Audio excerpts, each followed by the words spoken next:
Just got back from vacation. Got to go to work at 10 p.m., but we're doing good, man. Oh, We're do you taking some. really? Yeah, it sucks, dude. I'm on like a work binge the next like 11 days straight. So vacation was nice. Yeah, I'll be damn. Oh yeah. But we're good to go. We're ready to rock, baby. Hell How yeah. you been? Everything going Good. good? Yeah, man, for sure. Everything's good. I don't know why, but I talked about this the other day with somebody. Every time I frickin' touch this thing, things are just a little bit different. And so I'm just making sure we're good here. It sounds good. Everything looks good. Nice. Can you hear me just fine? Can hear you perfect. Yeah, it looks a lot better on your end with your backdrop there. It looks nice. Yours looks fantastic. Oh yeah, I'm I I'm, don't know I'm, what I'm it in is. the cave. So, you're cool with recording video and everything? Oh yeah. I'm all good with that. Is there anything you don't want to talk about? Nah, I'm an open book, dude. I don't care. Okay. We're not gonna I'll get talk. crazy. I mean, No. I'm good. I'm good with anything, dude. Yeah. I wear my heart on my sleeve. no, that's all. Well, that's one of the charming things about you. So that's why we're here today. Heck yeah. Yeah, man. Cool. Well, we'll get right into it. I don't have anything crazy. Ladies and gentlemen, Tyler Jeremitrius Forbes. How are you, sir? What's going on, man? Good. Not much. Not much. Have you watched The Office? Oh, hold on one sec. Yeah, of course. Yeah, love you. Get to bed. I love you guys so much. Love you. Good night. Good night. Good night. Good night. Go. Sorry about that. Oh, that's the best part. Had to say goodnight to the kids. Becca just came in from outside. I put some knocks on his arrows. He was Oh, out shooting in nice. the dark. Yeah. How old is he? He's 7. He just turned 7 in April, and my daughter Rosalina's 5. Very nice. That's a fun age. I think it's really cool that you got him shooting a bow already. He loves it, man. He's been shooting since he was like 2.5 years old, just messing around with like Nerf bows Sure.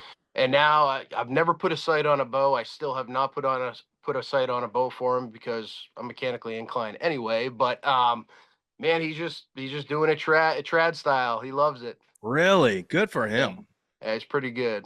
I mean, I think if you can, I think if as a young person, if you can get the mechanics figured out, once you finally do get a sight with a peep and all this fancy stuff that's available these days, it's gonna be like, dude, this is gonna be shooting fish in a barrel for that young man. I know. I want him to see failure before he gets there. Yeah, that's really cool. I think it's great.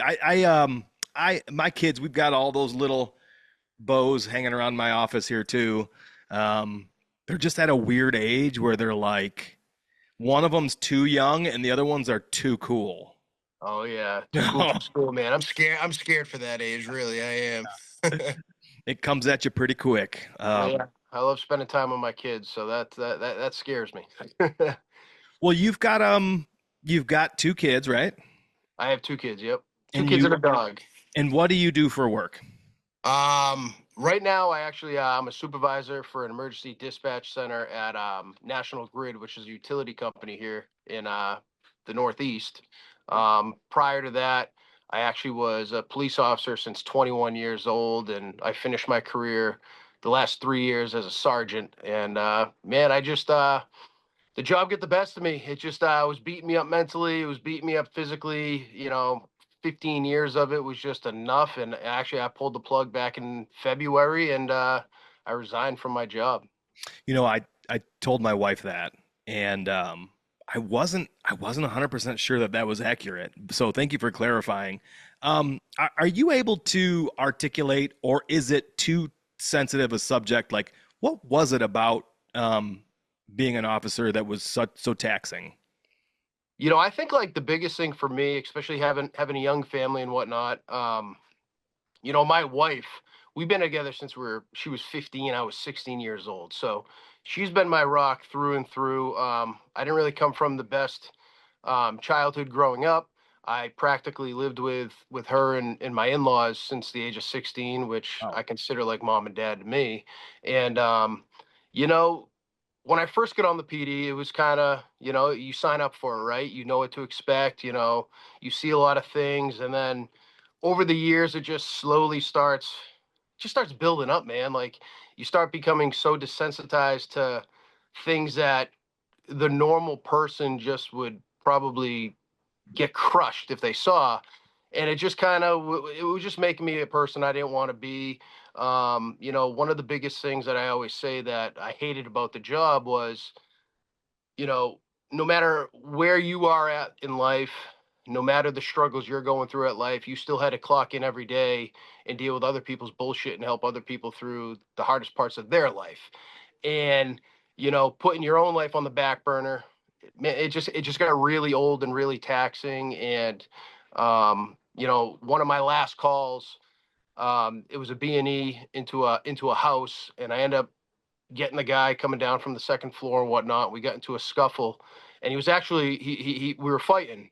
He was on top of me. We were fighting. He was grabbing my gun out of my duty belt. He was trying to break it free, and the whole time he's saying, "I want to kill you. I'm going to kill you. I'm going to kill you."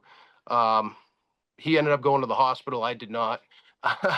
But that right there, man, that was kind of the end. That was the end for me. I was just like, you know what, like, man, I can go make $40 an hour doing something else, without putting my life on the line, being able to go home and see my beautiful family every day. And, being a cop was all I knew. I've been a cop since 21. I'm 35, almost 36. And, it was just, if I'm not happy, man, I'm moving on. And I moved on and venturing out to, find a different career. We are going to circle back to this, but I want to take a second. I introduced you as Tyler Jeremitrius Forbes, and that is a callback to I love The Office. Did you Yeah. ever watch The Office?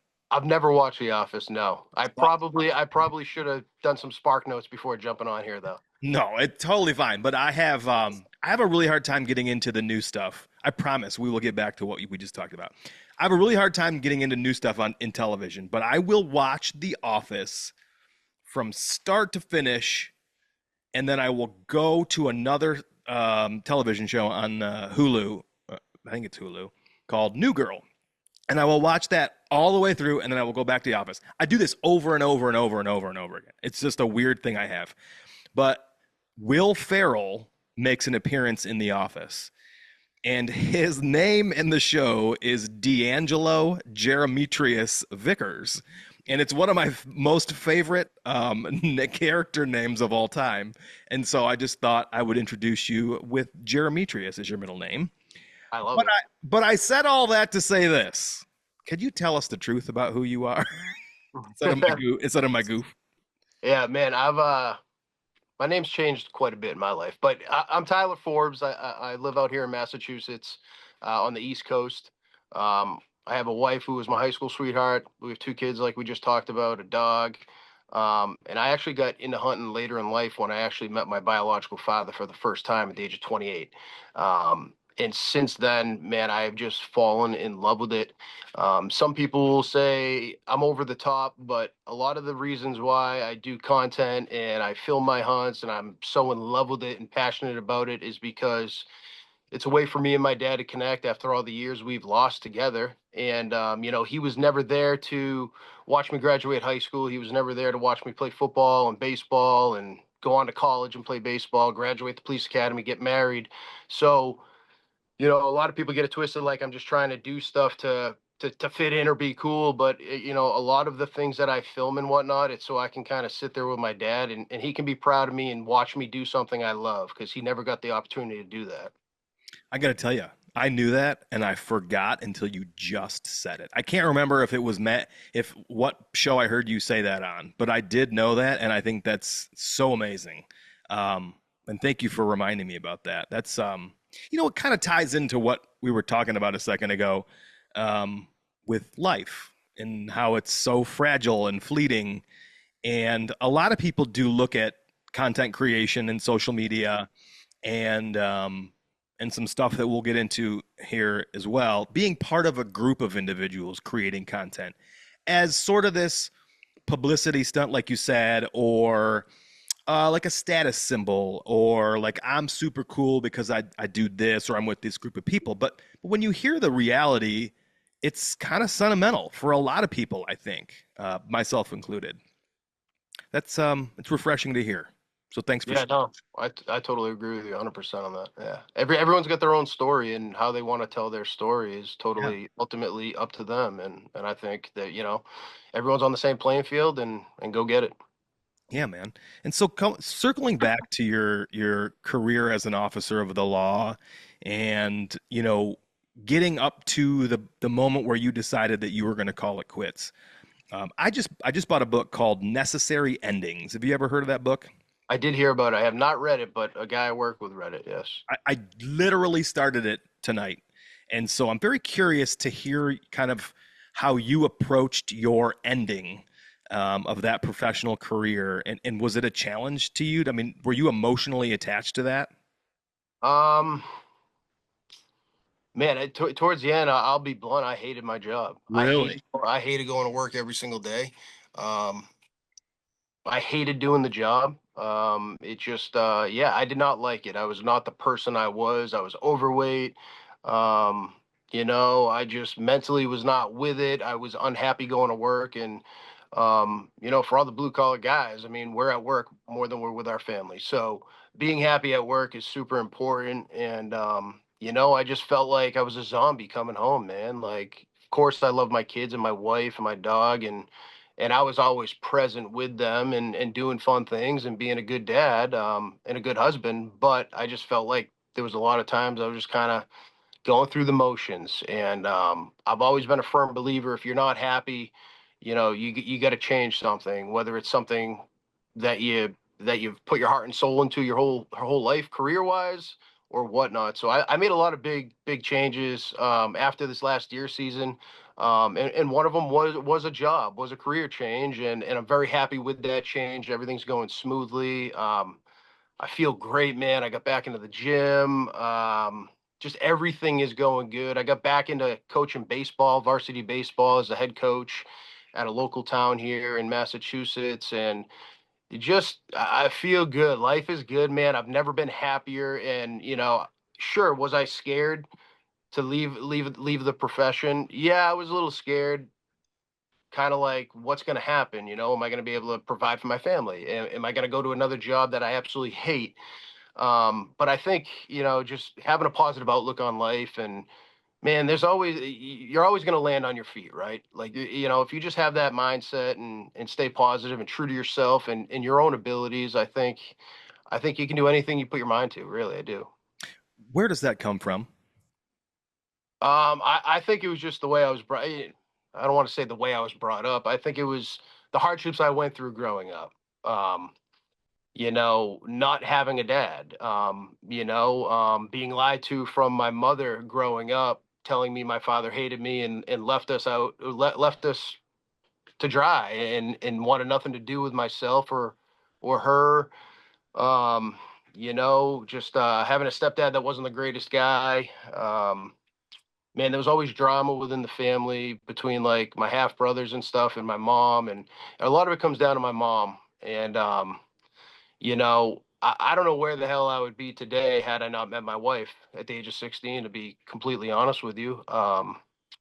You know, she she saved my life, man. She did, and sort of her mom and her dad. And then when I got to meet my dad at the age of 28, when Becca was just, 4 or 5 months old, I learned that everything was a lie growing up, and he wanted to be there. She said no, and then she said I wasn't his kid, and to the point where we had a DNA test when I first met him, so we both felt comfortable that I actually was his kid. Like, that's the torment Wow. she put him through.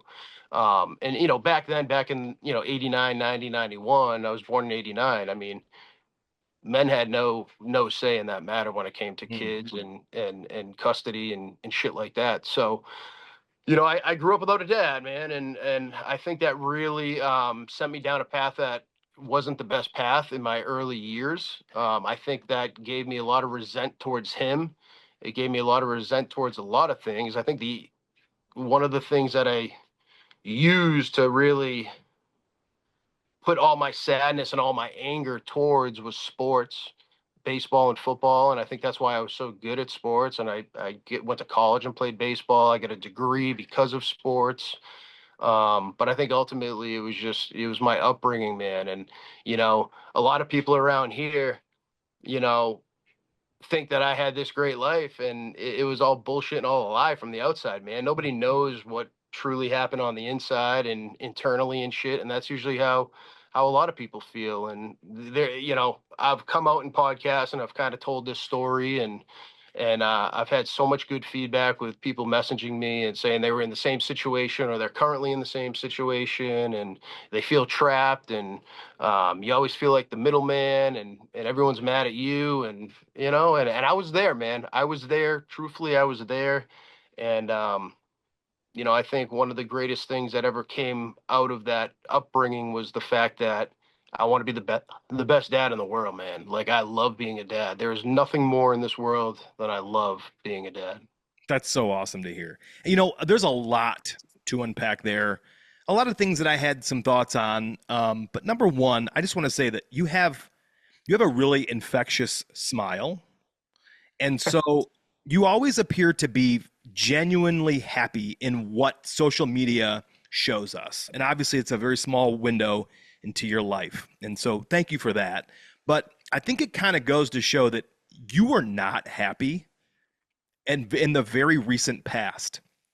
And a Yeah, lot of people may look at your social media and go, never would have guessed. for sure. And it's really important for people to realize that people are not always what social media portrays, good or bad.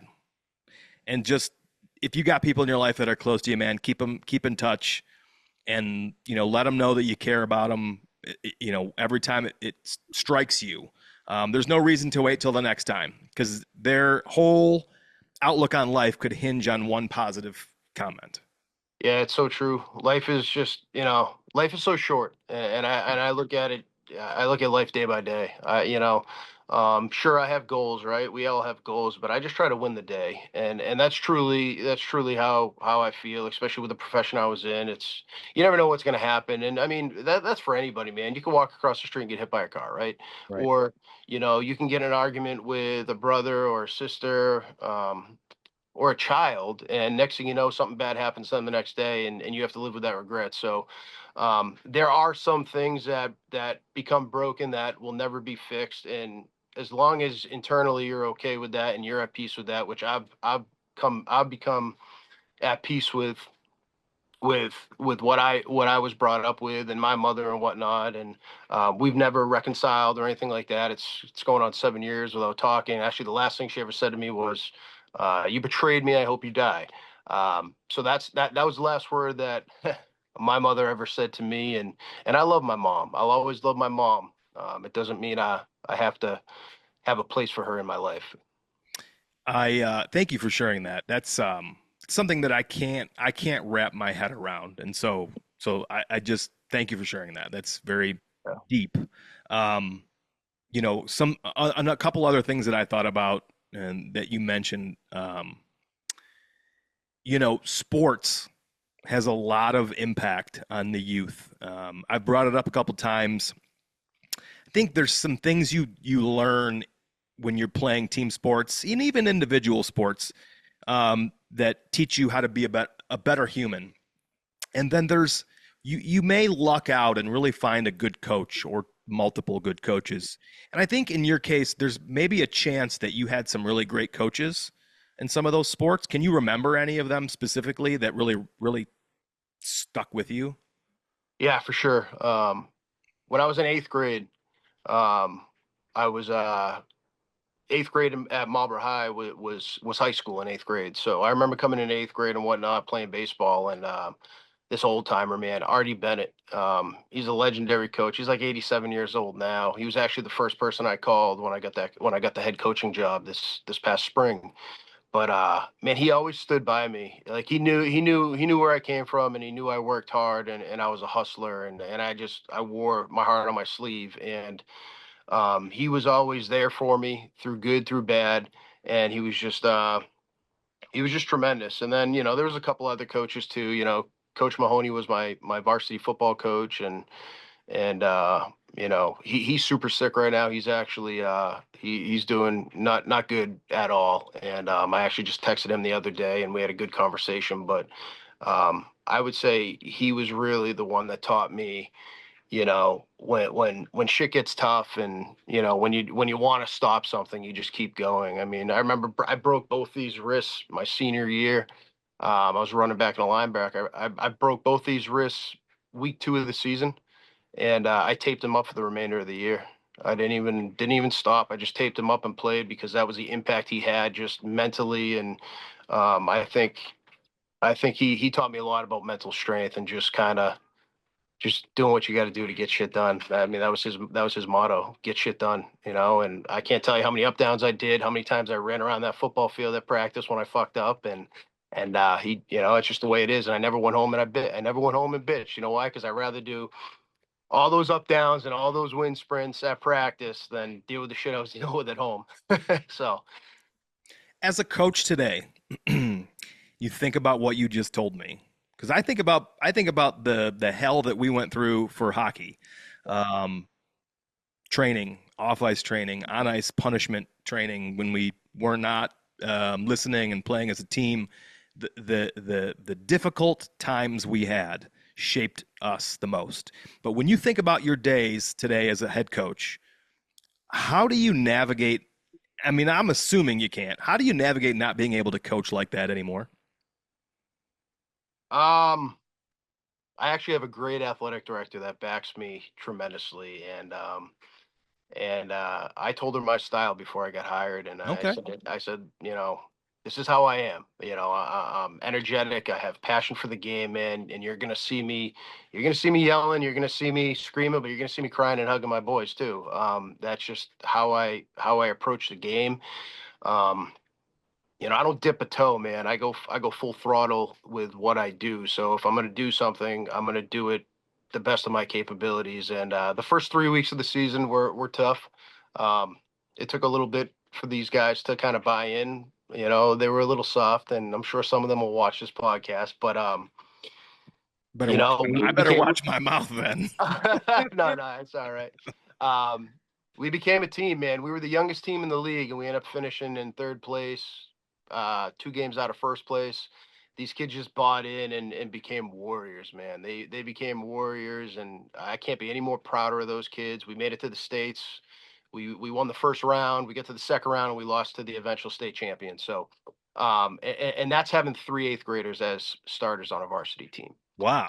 So these kids are young, they're hungry, and man, they were just warriors. And I can't wait for this season. I actually declined like 3 offers to go to a different school next year because I love these guys and they bought in, and yeah. So I mean, my style, I wouldn't really say my style is today's type of style. My It's good.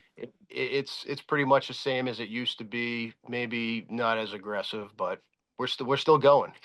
It's funny. I love hearing that because I have always, since my son got into sports, been under the impression that you could not coach.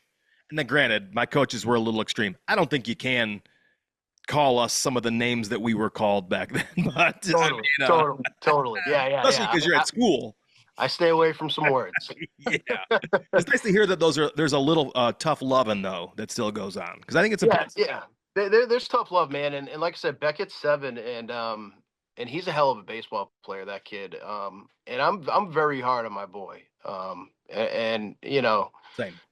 some days I question whether I'm too hard, and I just know life is filled with shit, man. Life is filled with tough situations in life, and life ain't fair. It's not fair. The most important thing is how we deal with it, and how we work off of it. And I do my best to put him in a position to succeed. Same with my daughter, but she's my princess, so I'm not as hard as I am with him. But I'll bring him to the varsity practices, and I'm barking at him out there too. And he's 7, and these varsity kids see that, and I think they respect that a little bit more too, because I'm just not going to practice to be a dick to let my frustrations out on these kids if I had a bad day.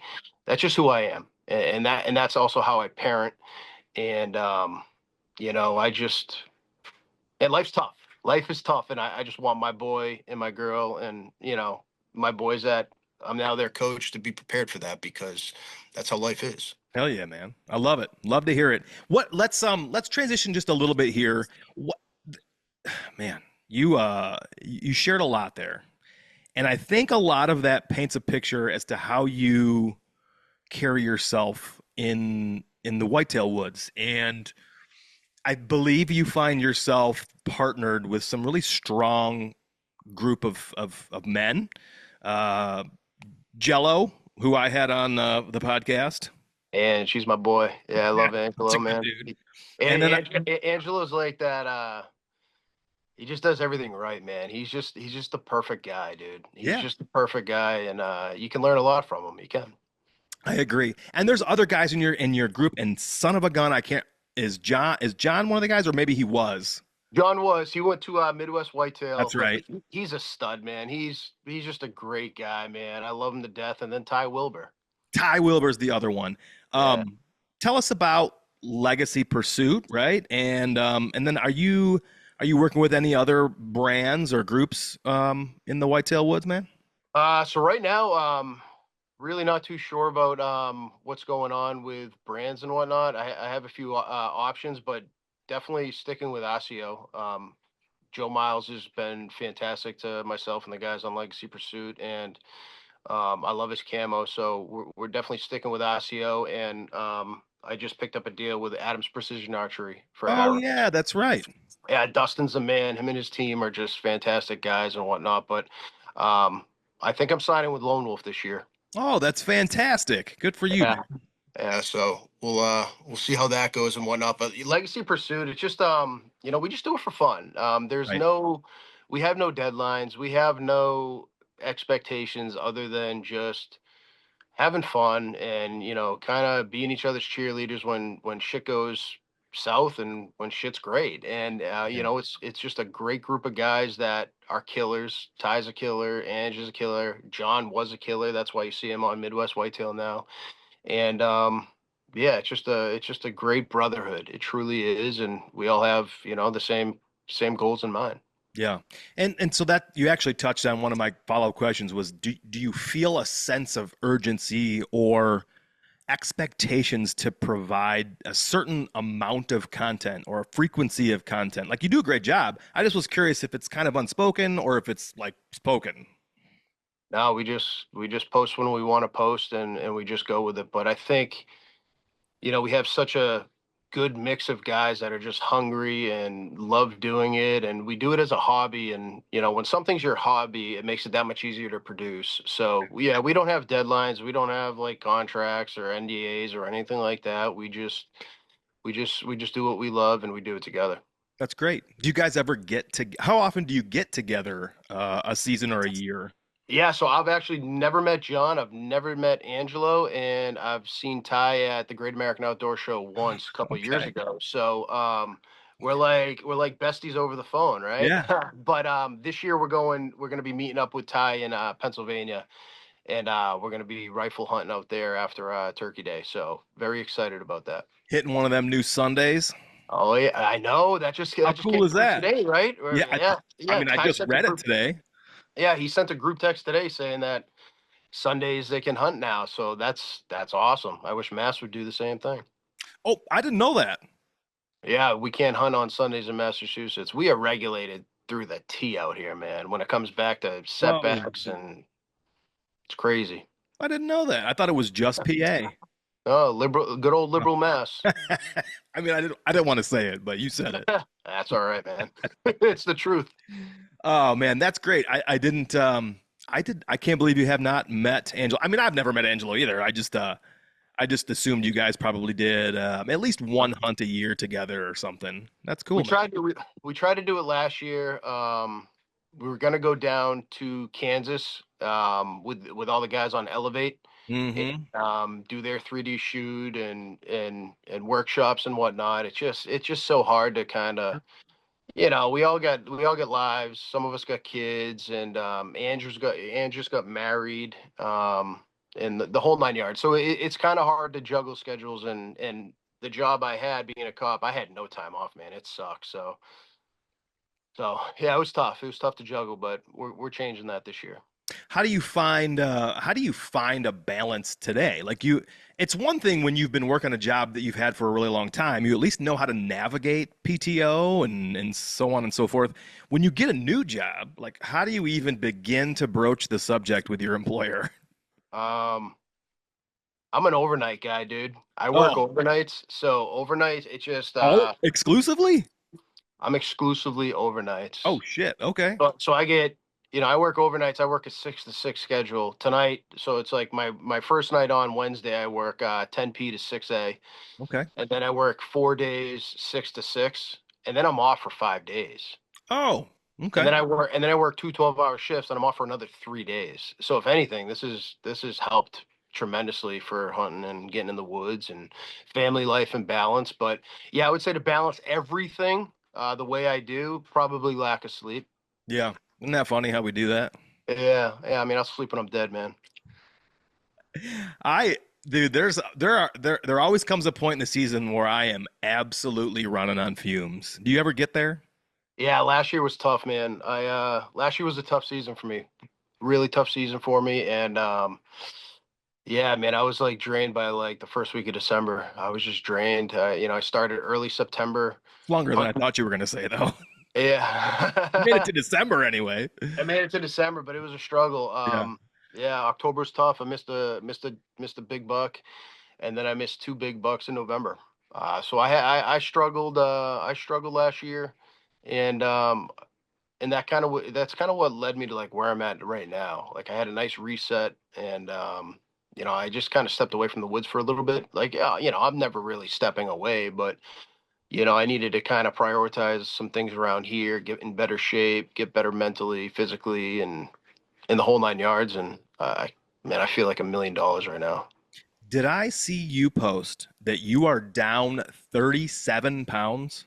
54, Bro, how tall are you? 5'11. I've looked at your pictures. I looked at your pictures today. I don't know how you hid that.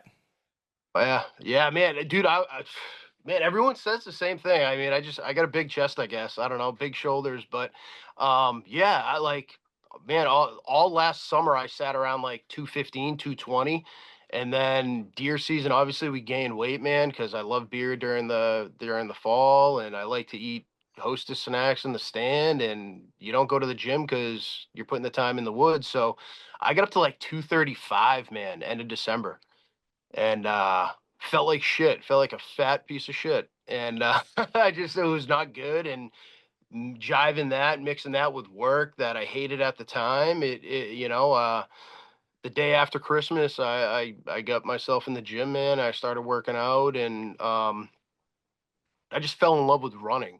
I fell in love with running, and I truly love to run, man. And I've lost 54 pounds since December 27th. Bravo, dude. That's amazing. I'm sitting at like 179 right now. So you and I are the same height, Yeah, but I'm like 20. I think I weighed myself this morning at 209. And I that's a thought good weight though. it's okay. It's a I good weight. I still got some spare tire that I could shave. And you inspired me to run. I read a Cam Hanes book that inspired me to run, and so I started it. So thank you for that. But is there a what would you say is like the magic pill? I know there's no magic pill, but what is the thing that you stopped doing the most or started doing the most? Is it just running? I'll tell you right now, man. I was terrible at drinking water. Hmm. Like terrible at drinking water, man. I drank three coffees, four coffees a day at the PD, working 16-hour shifts, and just lacked drinking water. And once I started like I'm drinking close to like a gallon a day, and I felt like the weight started shedding off. Obviously, putting in the work in the gym and eating right is super important too, and being consistent with what you're doing. But I gave myself like a half a day a week for like a cheat meal, Okay. and water intake went up. Um, More cardio went up, and I started to fast. I was doing some fasting. Can you elaborate on your fasting? I'm fascinated by this.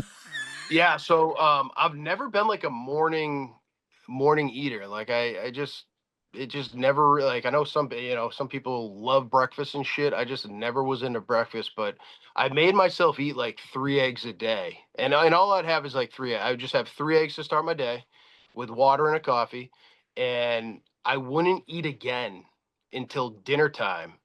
And dinner time I'd have like my big meal, like my carb meal, my energy meal, and I would eat before 7 p.m. And like throughout the day, like if I was hungry and whatnot, I wanted to pick on something, I would have like almonds by me. Like Okay. I would just eat almonds or nuts throughout the day and switch up the flavors of the almonds like weekly and things like that. But I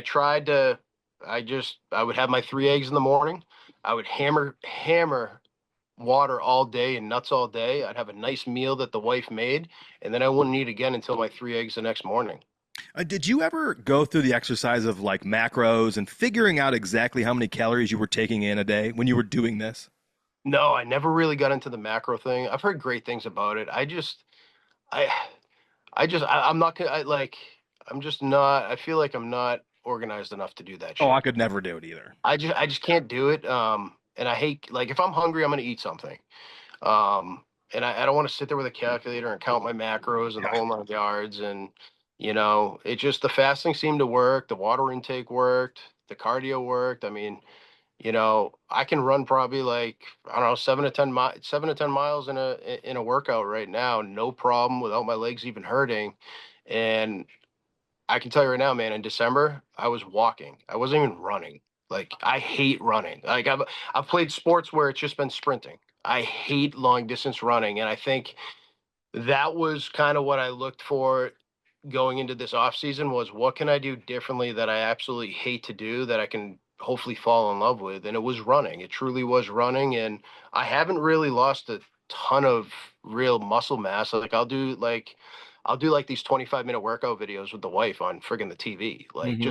just body weight. And I don't really hammer the weights anymore. Last summer I was super heavy with the weights and I was at like 215, 220, and I thought I was in great shape. Like I felt I was strong as an ox, but then it comes September, I got wicked bad tennis elbow that I'm still battling today. It just wasn't worth it. The bones are getting old, man. I know. Tell me about it. Know? I know. You're in the gym all the time, but my bones in my body can't do it anymore. The Oh, I running, can't. So I am in the gym. You're 100% accurate, but I'm not max benching. I'm not squatting a bunch of weight. Like I hurt. Most of my joints ache from just being beat up. And so I'm just pushing and pulling and picking up and setting down just to stay mobile. But I did pick up running. So my hips were bothering me. I fucking Mhm. sit all day long and I'm like, why are my hips bothering me? So I'm stretching and I'm doing all this stuff and I just nothing's fixing it. I'm not fucking joking. As soon as I started running, my hips stopped bothering me. I think my body was like, dude, you're not doing what you were designed to do. I'm telling you, man. Move. I was in the same boat, and I had just from playing sports and everything, like my ankles and Yeah. my shins were so bad, like just absolutely awful. Like I'd run a mile and be but I had to stop. It was that bad. And now, like, I mean, I run every day and my legs feel unbelievable. They don't hurt. My feet don't hurt. Nothing hurts. And another thing, since I'm blunt and open with everything, I have genetic gout. I have gout, and I'd get flare ups throughout the year.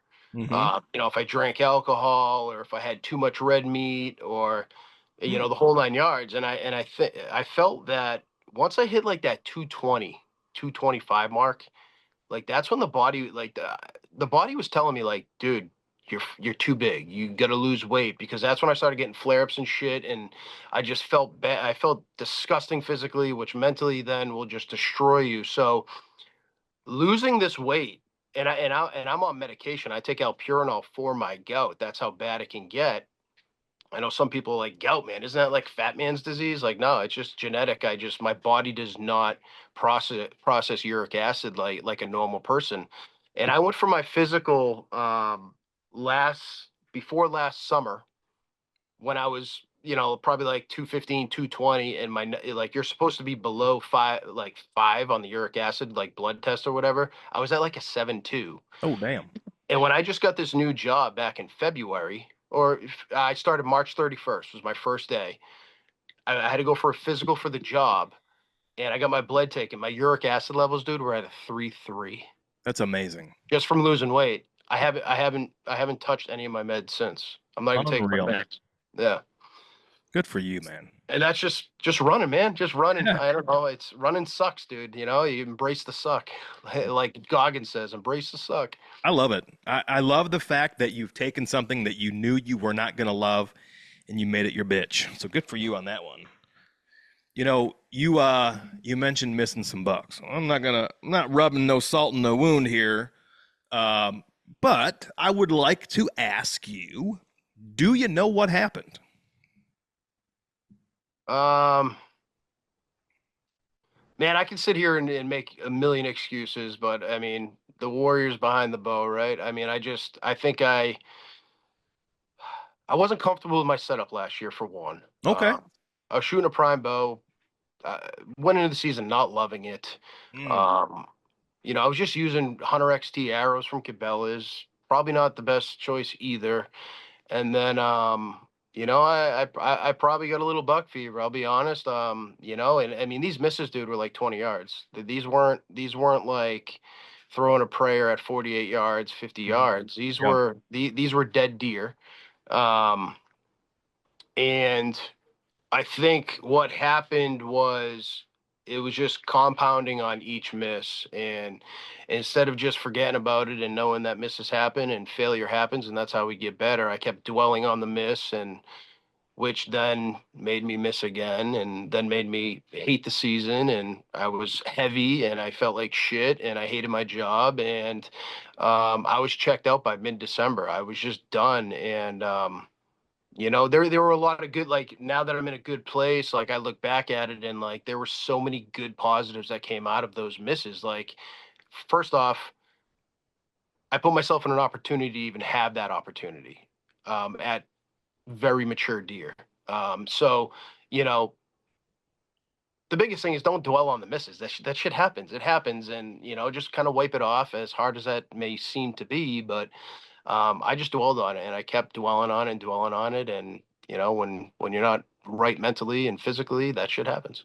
Yeah. 100%. Do you have a pretty like I think I know the answer. So I think you have a group of guys that you can probably call upon to not necessarily console you, but to just reaffirm what you just said. Like, hey man, yeah, you missed, whatever, but you were still in the game. And that's more than half the battle. Like, do you have a group of guys?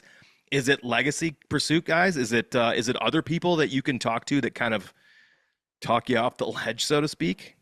Yeah, I mean the legacy pursuit guys for sure. But I would say like my go-to guys, and I'm gonna throw their names out here just because that's how much they mean to You me. should. But this guy Justin Barnes, he's just a killer out here in Massachusetts. He's become a really good friend. I've seen Joey that name. Sa, yep, Joey Saka. Um, Jake Bennett is just a killer out here, man. He killed a 182 this year and a 170 plus deer out here in Massachusetts this year. He's been one of my biggest mentors since I started. Nate August, Justin Alvarez. I mean, those are the guys that I can call, and they're there in a heartbeat. Dude, that's awesome. That's a huge community. Yeah. So many people would kill for just one person to call. And I think a lot of people might benefit to know that there's probably people you can reach out to today on social media that you have never met that will quote unquote console you or just kind of help you not see the negative so much exclusively. Um, Yeah. Totally. And I think I mean, I tell everybody, in every podcast I've been in, at the end, reach out to me on Instagram. I never one up anybody. I never big dog anybody because I'm not a big dog. I'm just a guy who loves doing what I do, and I'm nobody special. I'm just a blue collar guy who likes to have fun and work hard at what I do. So if anyone wants to reach out, please feel free to reach out because 6 years ago I was in that same shoe, and I've made some really good friends by just having the courage to send a message. Yeah, I second that. If anybody ever wants to talk, you can absolutely reach out to me. I may call you some silly names. I may joke around with you, but it's going to be lighthearted, just to take your mind off of the negativity. But we can have a serious conversation because I've been there. My last year's season had a ton of misses and mistakes, and they were mental mistakes. But like you said, I had some people that I could talk to who just said, "Hey, man, at least you were there and you saw it and you had an opportunity." And that's really huge to have those people, and I'm happy to be that for somebody as well. You talked about some big bucks though. Mhm. You got any of those on the down low, or you got any you want to talk about? Or I'm fine if you want to keep them on the down low, man, you can. Um, yeah, I get probably a 170 to 175 and a 160 to 165 here I'm after. And that's really that's all I'm concentrating on right here. And sorry, there's a fucking moth in here and it keeps landing on my shoulder and it feels like there's a ghost tickling me. I had one of them at 75 yards last year, mid-December before I packed it in, and he just didn't come in. Yeah. And now, do you anticipate dedicating your season to these deer? Yeah, Yeah. this yeah, and I'm happy going goose egg this year. Really? Yeah, these deer are just they're on a small piece of private, man, and they're just doing everything is going to plan as of right now. 3 years worth of intel. Um, yeah, I got a good feeling about this year. Let me ask you a question here. Do these deer know you? You know what I mean Um, by that? Like, do you think these deer have smelled your footprints, have winded you in a tree, have seen you from a distance? Like, do they know Ty? Last summer I jumped the number one. Last Okay. summer I jumped the number one going in there to hang a set. Um, Made eye contact with him. I actually have video of him. And that same deer came out of bedding mid-December last year with like 7 does. My And those man. and those 7 does, dude, they came out of this just a cedar swamp. And I knew the doorway was there just through historical data. I knew the doorway was there. The wind was perfect. It was a little swirly though. But those 7 does came out first and they came right up and they were feeding under me. It was like 17 degrees, man. It was so cold and I was staying so steady that like I feel like I was eating my tongue. It was that bad. And he came out of that doorway, and usually I'm very aggressive. I like to get aggressive, super aggressive. And this, for some reason, this night I wanted to get like 90 yards back from that doorway because I knew I was in a nice feeding area on a ridge, mid ridge, tons of oaks. And sure shit, man, those does came out of that doorway and they came right up to that ridge and they were feeding under me. And then like 5 minutes later, I see him come out of that doorway, and I'm like, here we go, man. He's following these does right to the acorns, and I'm gonna smash him. Man, he hugged that swamp edge and went right under a bunch of pines. And he stood there at like 75 yards for like 45 minutes, just foraging whatever was there. And it got dark, and that was it. Oh, So this year he's doing that. He's doing the exact same thing. He's coming out of that doorway and he's going straight to those pines. So I'm pretty confident in my ability. And when I get off of this podcast with you, I will send you those videos of him yesterday. And oh, that's awesome. yeah, he's looking pretty damn good. That's exciting. Yeah, I'm pumped. It's exciting that in July you're like, I can start formulating a plan. It may be a little premature, but at least you can put it on paper and you can start looking at it. And are you one of those guys who's got to sort of visualize things in your brain before you put it into practice? Yeah, I visualize everything. I mean, I visualize everything to the point where I'm putting up a set, and if it doesn't feel right in the stand, I mean, I'm getting down. I'm moving a tree. It just everything has to feel right.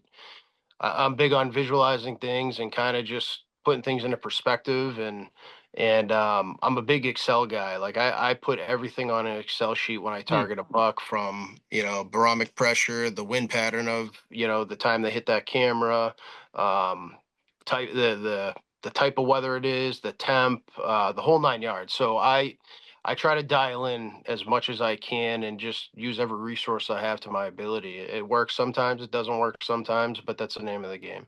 Who taught you that? Kind of just did it myself, man. Really? Yeah, my first year ever hunting, and I said this on Matt's podcast, the dojo back in the day. That first year hunting with my old man was just to kind of be a spectator of the woods, and I told myself going into that season I was not going to shoot at anything that came within shooting range, and I passed on a lot of bucks that at that point in time I didn't know whether they were big or small. It was my first year hunting, passed on does the whole 9 yards, and I just wanted to be a spectator of the woods and see how the woods woke up in the morning, see how the woods went to bed at night, and see how these deer moved in and out of bedding and moved through the woods, and really just try to get an idea of what they were doing. So that first year I was like, yep, I'm just going to be a spectator. The next year is when I started targeting deer and putting pen to paper and trying to outwork them and outsmart them. Do you have a level, do you have a caliber of buck that you sort of seek? Or is it kind of just the best that's in my area or whatever gets you going when you see it? I think I like to have a connection with these deer, man. As weird and conky as that sounds, if I get a buck on trail camera, or I jump a buck and I see something that looks good, and I'm gonna test the waters and see if he's killable, and go from there. But yeah, no, I'm not at the level where I'm like, yeah, 140s, 160s, 17, like no, I mean, if it feels right, it feels right, and I'll pursue that deer. That's cool, man. That's cool. I know you got to go to work. What time you got to be out of here? 9:30 is good, man. I Oh, work okay. 5 minutes away. Oh, okay. I didn't. I just want to make sure that I'm conscious of that. Yeah, yeah, no, no, I'm good. I I'm don't have dressed. my. I'm dressed for work right Oh, now. good man. Good man. Good man. So I got a totally not hunting related question for you. Yeah. Considering you played sports and you are a baseball coach, have you ever watched the Savannah Bananas? Yes. And you I've never gone to a game live, but I have certainly watched a shit ton on YouTube. Yeah. do you enjoy that type of entertainment, or is it not your cup of tea because you're a purist? I think it's awesome. Do you really? I kind of do. I think it's pretty cool. I think I wish I invented that and came up with that idea, because that guy who did is looking pretty damn fat right now. It's cool, and I think at the end of the day too, it gives guys that have the ability to still play ball and do it to entertain the ability to do that, and I think that's cool. I think it's really cool. I'd like to see like a league for it. I know they only have like two teams in the league that kind of play each other, kind of like a Harlem Globetrotters, but Yeah. imagine there being like a league like that. It'd be pretty cool. Well, I think I read that there's 4 to 6 teams now. Is it? Now, it did Yep. start as two, exactly like the Globetrotters.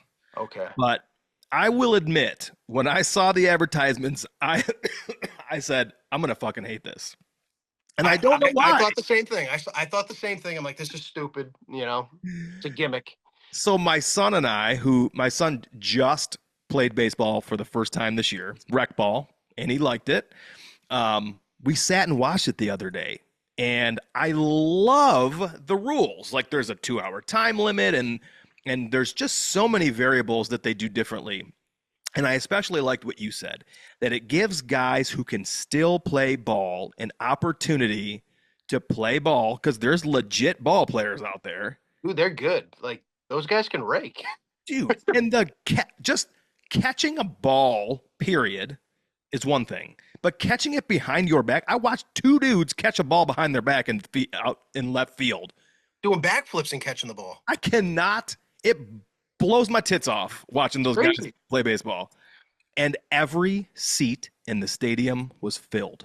I was just gonna say they just played at Fenway Park, and I tried to get tickets last year for this Oh, past week's game. Dude, they were sold out. Fenway Park was sold out for the Savannah. They're doing it right. They're doing something right. yeah. The season sold out the year before. It's incredible. The fans are involved. Like if you catch a foul ball, the player's out. Like it's so Wow. cool. It is. I love It's it. they're doing it right, and it's entertaining. But these guys certainly still have talent too. Yeah, 100%. And I got to tell you, I'm a little surprised that you said yes. I thought with your purist, like I just assumed you were going to be like a baseball like purist. Like I don't want to see that shit. That shit doesn't belong in baseball. Get it out of here. No, man, I love creativity and innovation and all that stuff, and I think it's a cool Fantastic. thing. I think it's a great thing. Yeah. Very cool. Well, I love to hear that. What are your thoughts on this? Still baseball related. What if there was a league where it was mandatory that 1% of your starting lineup used performance enhancing drugs? Like I think I don't that I don't know I, that. I Go ahead. I think baseball was its best when Mark McGuire, Barry Bonds, and Sammy Sosa were playing. So there's your answer. I mean, There's your answer. r- Pedro Martinez ripping 100 miles per hour off the mound. I mean, Clemens, Mark McGuire, Sammy Sosa. Remember that home run chase? I mean, how fun was that, man? And the All Star game was at Fenway that year too. I mean, they're hitting the balls over the Mass Pike. Yeah. Just unbelievable. And I mean, they're all doing it, dude. The guys are still getting canned and caught. They're all doing it. So what's the difference? You know what I mean? Yeah. I don't know. I'm all for it. I don't care.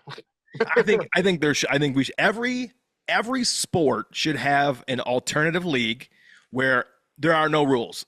Anything goes. I think the Olympics should have a regular person like you and I in every event just to articulate or show how incredible these Olympic athletes are. Well, wasn't Phelps and Lochte doing PEDs too? I think so. Yeah, blood doping. I think they just called it blood doping at the time. Yeah, but they were still doing stuff to enhance Yeah. their abilities to perform. So I don't know. I mean, if we're talking baseball anyway, I mean, steroids is not going to help you hit a 95 mile per hour fastball. I don't give a shit who you are. I mean, I've been watching like YouTube videos and like ESPN. They just had like a fanatic event or whatnot. And did you see Joe Burrow trying to hit a baseball, 60-mile per No, hour baseball, dude? no. Look it up on YouTube. He can't even swing a bat, dude. And it's one of the best quarterbacks in the NFL. So it's hard. Yeah. Steroids is not going to help your hand-eye coordination. Yeah, that's interesting. I don't think a lot of people realize that. It's not, like sure, you make contact, that ball's going to go. I mean, I get that, but um, you know, I don't know. I don't care about that stuff. I think baseball was at its best during the steroid age. That's so funny. Truthfully, I do. Now, children on Ty's team, don't take that and run with it. Don't take any liberties. He's still going to check. Unless you come into the spring and start hitting 450-foot bombs, then you're all right. Oh, okay. I can see it now. I can see your name in bold print on the headlines. Oh, don't even say it. Mine too, because it'll be on this podcast where it was mentioned. I'm not endorsing young people using steroids. We're just talking about adults here. That's right. Only adults. 18-year-old kids in the MLB. That's right. That's right. Yeah. You cannot drink alcohol, but you can use performance enhancing drugs. Same thing with the military. You can go Right. serve your country at 18. You can't even have a beer. It's kind of crazy. Crazy. Let's talk your goals this year. Do you have any specific goals, in state, out of state, and personal, hunting related? Anything on your mind?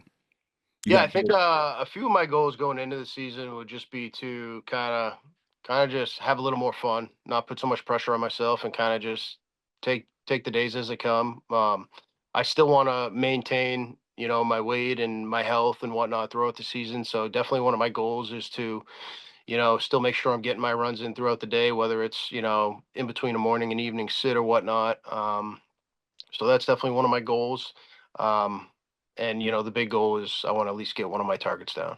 Hell yeah. That's definitely one of my goals, and have fun and make more memories with the boys, because at the end of the day, that's and with my son and my dad and whatnot, because that's really the most important thing, is making memories and having fun and doing fun shit, man. Do you guys eat venison as a family, as a protein source? We do, yes. So do you take does at all? Oh yeah, oh yeah, yeah, yeah. I mean, I killed the doe. I killed two does this past year and a velvet buck in October Well, that's right. in Massachusetts. Yeah, I was in the stand and my grandmother died while I was in the stand, and uh and I was gonna get down, and my wife was like, "No, stay up there." And I just kind of reflected, soaked it in, prayed, And I'm not a super religious guy. I believe I believe in my faith and whatnot. But yeah, it was a cool experience being in the tree, an emotional experience, and these does came over a knoll, and sure as shit, this velvet buck was with the does. It was October 30th, and it was the 30th, or yeah, I think it was October 30th. And yeah, he gave me a 20-yard shot. I smoked him, and he dressed out at 181 pounds. He was a big buck, cactus buck, velvet in Massachusetts. End of October is pretty rare, and he had no balls, dude. He had no balls, so I think he thought he was a doe. He was with the doe herd. That is very interesting.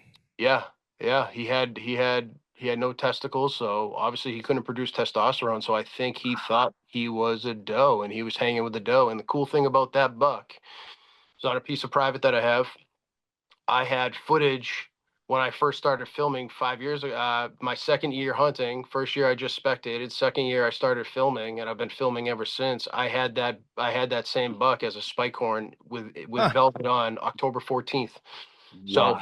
he was in that area, and I kind of just neglected that spot for like 2 3 years. Didn't really hunt it because there was nothing there that I really wanted, and I went in there on a whim, man. I just went in there on a just a warm day. I had nowhere to go. I didn't know where to go, so I was like, I'm gonna go sit up on that knoll over that swamp, and that's when my grandmother passed away while I was in the stand. And sure as shit, I got rewarded with that buck, so it was pretty Hmm. cool.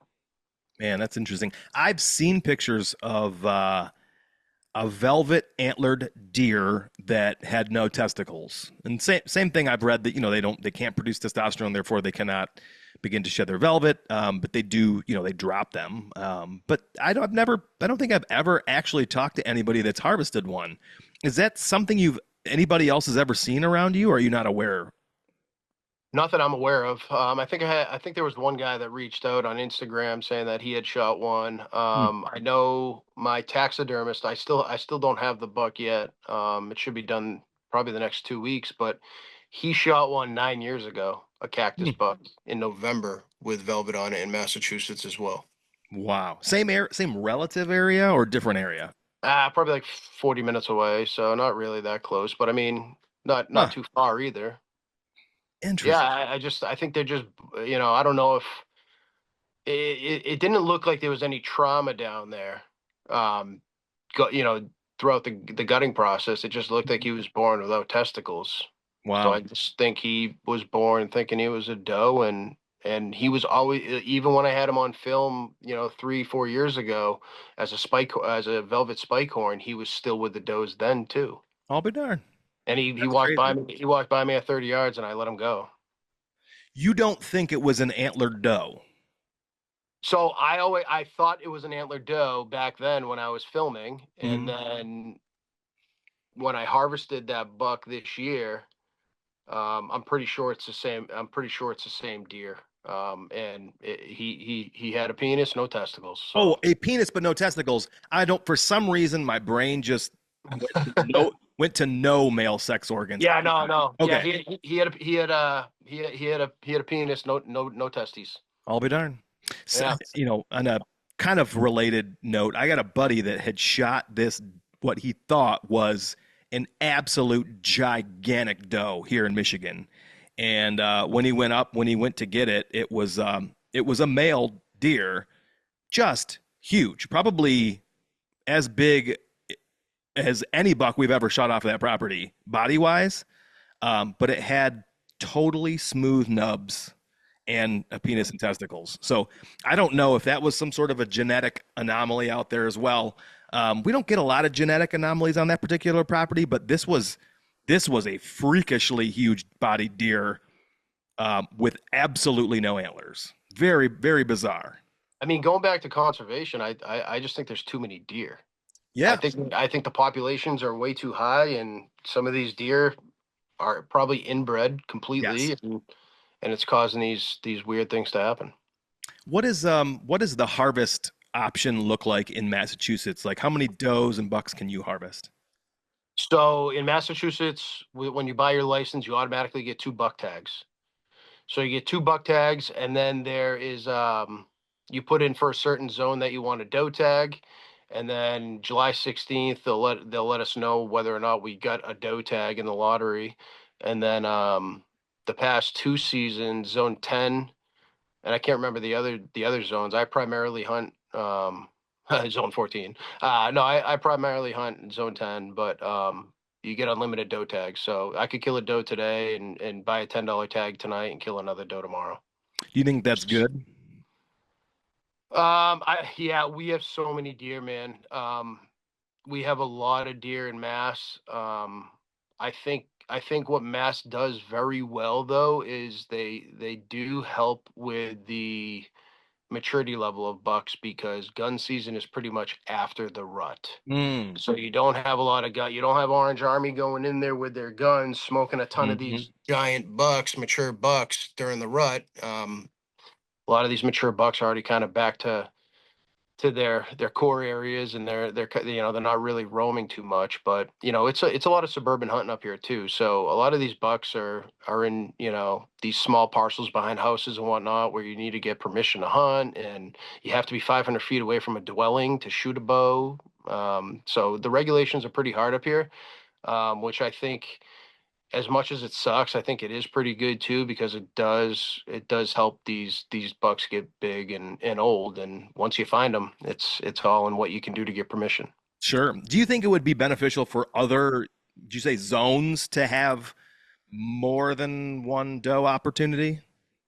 Yeah, so I think there's like 2 or 3 zones in Massachusetts where it's unlimited does, Hmm. and Mass Wildlife, it must be based off of their metrics and their numbers and whatnot. So I would say they're doing it right. I mean, Good. those zones that don't have unlimited doe tags, I would assume, is because the doe population is a lot lower than those other zones. Yeah. Interesting. I don't know a lot about Massachusetts, and just because it's not somewhere I spend a lot of time. But it's always I'm always curious to hear about people's take on how their DNR manages their resource. Yeah, you got to come out and hunt, man. I would love to start venturing to other states. I've got like a core group of states that I've been going to, but that's not to say that at some point I won't be wanting to spread my wings. You're welcome here anytime. I appreciate that. That's awesome, dude. Oh, yeah. Yeah, I do have a goal to get over to the East Coast. I have some family in Maryland, and talked a lot to Justin Sinan about Maryland, and I think it'd be kind of cool to hunt over there. I know it's not quite the East Coast, but some either West Virginia maybe. Mhm. And there's something about like the way up top. Well, I guess you're up top too, like the Rhode Islands and Connecticut's, and I'm just something about that intrigues me. Yeah, so I live in central Massachusetts. I'm like an hour away from Rhode Island, an hour away from New Hampshire, an hour and 15, hour and a half away from Maine. So I hunt Rhode Island, Mass, New Hampshire, and Maine. That is awesome. That's I see a lot Yeah. of really cool bucks from those areas, and Yeah. they're just areas that it's so far that I just have no business over there. Like I don't, my work doesn't take me over there. Hockey Yeah. hasn't taken us over there yet. I mean, I'm sure it might at some point, but I'm sure it will. Yeah. yeah.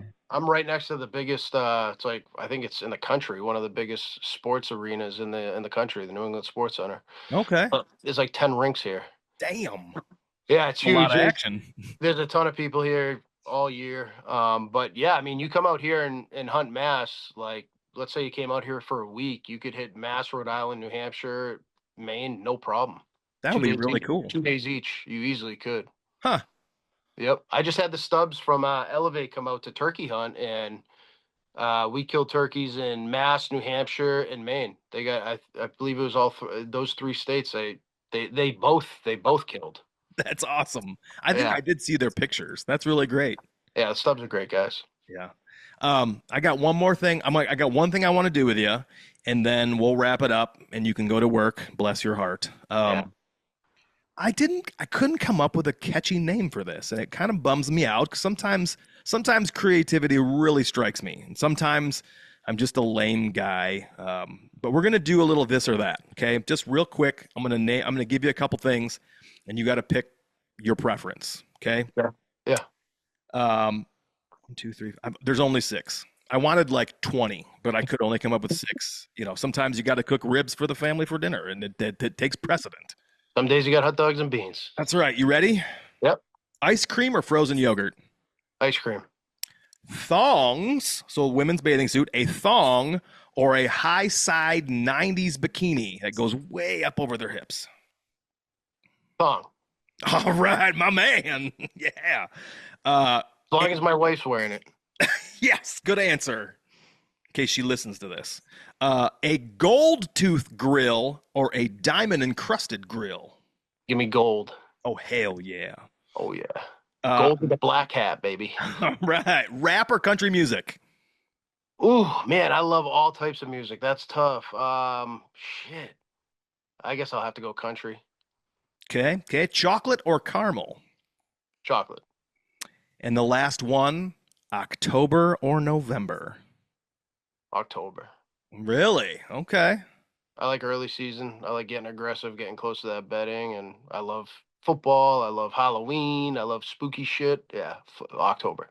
My man. I love it too. I love the early season, but I just wish I was better at it. I'm working on that. Ty, appreciate it, man. Thanks for having me on. It's been a blessing being on here with you, dude. I've been watching your stuff for quite some time, and I've been like, I can't wait for this guy to ask me. You know, I go through my list, and it's just long. And you and I were chatting recently, and it just struck me like, why have I not had Ty on? And so I'm sorry it took so long, but I'm glad you're here. Where can people find you? Yeah, so people can find me on Instagram at TY FORBES Hunting. Feel free to shoot me a DM or whatnot. Add me. I'll add you back. You can also find me on the Legacy Pursuit Instagram page as well. And I do have a YouTube channel. I haven't really put too much new stuff there, but I have a lot of hunts on there, a lot of family stuff on there. It is Tall Pines Media. I'm writing that down so that I can include it. I also knew that, and I do believe that I follow that. Awesome. Now that I say that. Ty Forbes, Tyler Jeremitrius Forbes, thank you again for joining me this evening. For all of you who stuck around to listen to this fella, I appreciate you as well, and we will talk to you all soon. Thanks. Thanks, man.